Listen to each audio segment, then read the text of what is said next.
In 2014, the residents of Flint, Michigan began to report that the water in their homes smelled funny, tasted bad, and was causing skin itchiness and rashes. About a year later, water quality test results revealed that the Flint water was contaminated with extremely high levels of lead.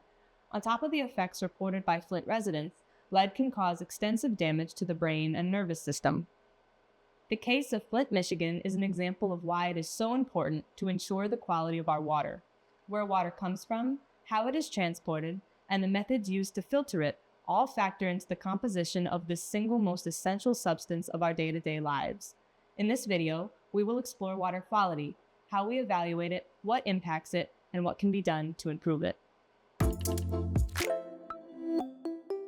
There are a variety of ways that scientists can evaluate water quality. You may have heard water referred to as hard or soft. These are the two ends of the water hardness spectrum, which describes how much calcium, magnesium, and other dissolved elements are in the water. Hard water has a high concentration of these elements, and soft water has a low concentration. Some elements, in moderation, can have health benefits, but extremely hard water can corrode pipes and faucets and cause health problems such as those reported by the residents of Flint, Michigan. Water hardness is directly related to the amount of total dissolved solids in a water sample. The term dissolved solids broadly refers to the amount of organic and inorganic matter in water. For example, the water of a shallow pond with lots of algae directly after a storm might have a lot of dissolved solids, and spring water might have very few dissolved solids. Typically, water with high levels of these solids, such as dirt, metals, and plant matter, is considered poor quality. The presence of dissolved solids impacts the turbidity, or cloudiness, of water. Total dissolved solids are commonly evaluated using a TDS meter, which uses electrodes to measure water conductivity. Because solids can facilitate the conduction of electrical currents, high conductivity is associated with high levels of dissolved solids. Turbidity meters shine light into a water sample and measure how much of that light is scattered by the particles present in the water. Highly turbid, cloudy water that contains lots of particles scatters lots of light, resulting in a high reading on the meter tool. Dissolved oxygen is a measure of water quality that is especially essential for the health of the organisms that ingest it and live in it. Fish might not breathe air, but they depend on oxygen just like us by filtering it from the water around them. Aquatic environments that lack dissolved oxygen cannot support most life, and the majority of life on Earth is aquatic. Nitrate in water is generally associated with fertilizer runoff because nitrate is an essential component for maintaining fertile soil. Unfortunately, what is good for soil isn't good for water, and as a result, water bodies next to agricultural lands are especially susceptible to nitrate contamination.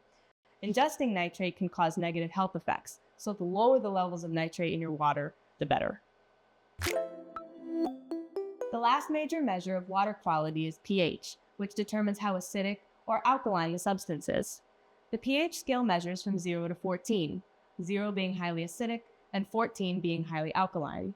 Pure water is a 7 on the pH scale. It is perfectly neutral. Both highly acidic and alkaline substances can create extreme environments. Human body typically responds best to water that is as close to neutral as possible, so it's a red flag when water returns a pH value that's too far away from 7. One of the most common ways to determine water qualities like pH, hardness, and nitrate is to use paper indicator strips that change color in response to the water being tested. For example, a pH test strip that contains the indicator bromothymol blue, a weak acid, turns blue in alkaline water, green in neutral water, and yellow in acidic water. While many of these measurements can be taken with publicly available test kits and materials, a more detailed analysis of a water sample usually requires specialized laboratory equipment. Pollution is the biggest threat to domestic water quality. Improperly treated wastewater, as well as runoff from factories, agricultural land, and construction and mining sites, can seep into rivers, groundwater, and reservoirs, contaminating the water that is eventually pumped into buildings for our use. In 2024, the Kansas Department of Health and Environment issued 111 boil water advisories to regions across the state, urging consumers to protect themselves from potential bacterial infection by treating their water with heat or chemicals until KDHE could resolve the problem. Kansas water is also threatened by naturally occurring uranium in the Arkansas River Basin, particularly near the Colorado-Kansas border, where water pumping has concentrated this pollutant for decades. This 2022 map shows drinking water violations across the state of Kansas, where water exceeded federal or state contaminant limits. As you can see, nitrate, commonly used in fertilizers, is the most widespread pollutant. Extreme weather conditions like heavy rainfall and drought exacerbate the negative effects of polluted water by increasing runoff and concentrating pollutants. This is why it is essential to not only responsibly manage pollution, but to design responsive water management systems that can perform in fluctuating environments.